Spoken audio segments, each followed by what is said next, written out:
Subay sa pagsaulog sa World Teachers Day karong adlaw, atong saluduhan ang atong mga magtutudlo nga padayong mipaambit sa ilang kaalam ngadto sa ilang mga tinunan taliwala sa nagpadayong pandemya.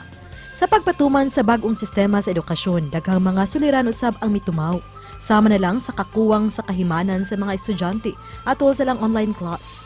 Apan kining maestra nga gikan sa Iligan City nga si Ma'am Melanie Reyes Figueroa, usa ka grade 10 teacher. Iyang gitabangan ang iyang mga deserving student pinaagi sa pagpanghatag og mga laptop gikan sa managlahing mga sponsor. Aduna na siya 5 ka mga estudyante nga naapuran og laptop ug laing usa pa ka benepisyaryo ang makadawat pa niini. Makisayod ta sa iyang kausa karong buntaga dinhi lang sa GMA Regional TV Live. Pasidunggan og pasalamatan ta siya sa iyang tanan nga gihimo mga kapuso karong buntaga ug mas ilailahon pa nato grade 10 teacher si Ma'am Melanie Figueroa. Good morning, Ma'am Melanie. Welcome sa GMA Regional TV Live. Okay, good morning. Good morning sa viewers sa GMA TV Live. Una sa tanan, Ma'am Melanie would like to greet you. Happy World Teachers Day ug among pagsaludo gyud kaninyong mga magtutudlo.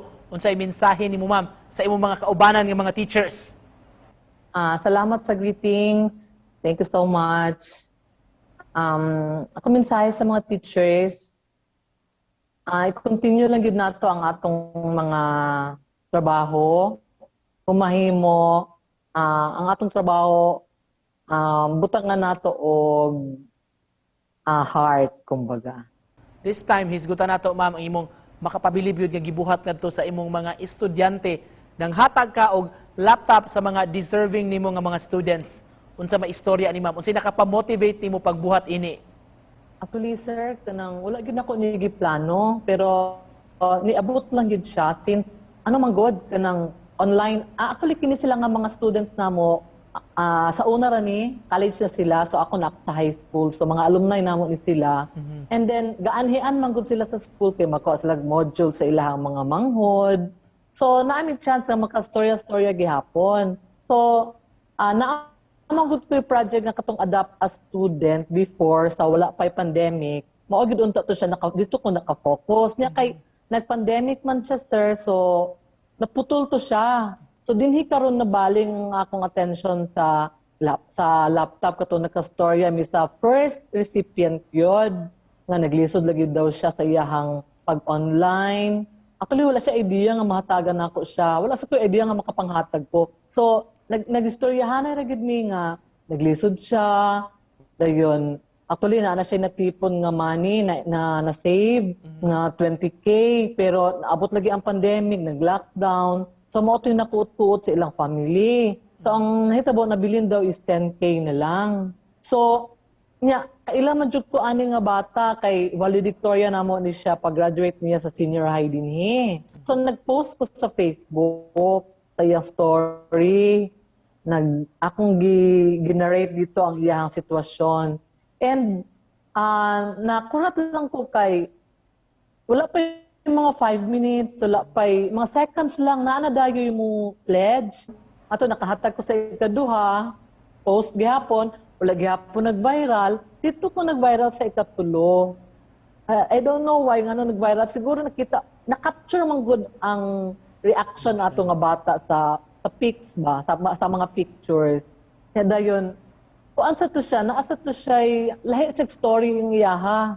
So ato naabot ko, nakahatag ko sa ikaupat, ato nakalima ko. Actually, salamat ko sa ila kay nag-trust sila sa ako. Unsa may basihanan ani Ma'am Melanie sa pagpili nimo sa imong mga beneficiaries? Kinahanglan ba nga nalakip sad sila sa poorest of the poor? Ang qualification yun dapat kaila ko, gikan sa among school. Para at least ma-monitor na ko siya. Kahibalo ko sa iyang mga activities niya.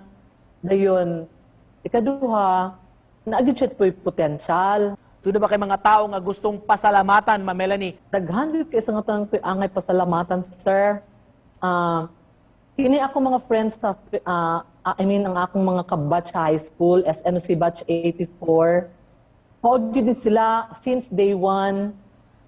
Mao na gid ni ang naghatag sa ako og mga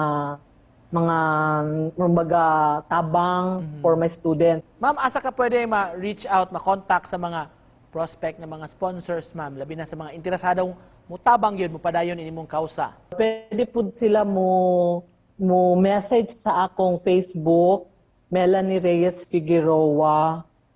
Sayon, pwede sila dito mo-contact sa ako, sir. So my GCash number is 0922602766. Sa mensahe nimo, ma'am, sa mga estudyante nga nakasinati gyud og kalisod karong panahon na sa edukasyon.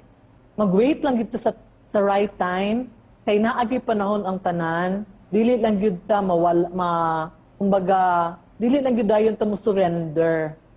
Thank you, sir. Thank you so much, Ma'am Melanie. Salamat kaayo, ma'am, for joining us. Ma'am Melanie Figueroa, mga kapuso, gikan sa Iligan City.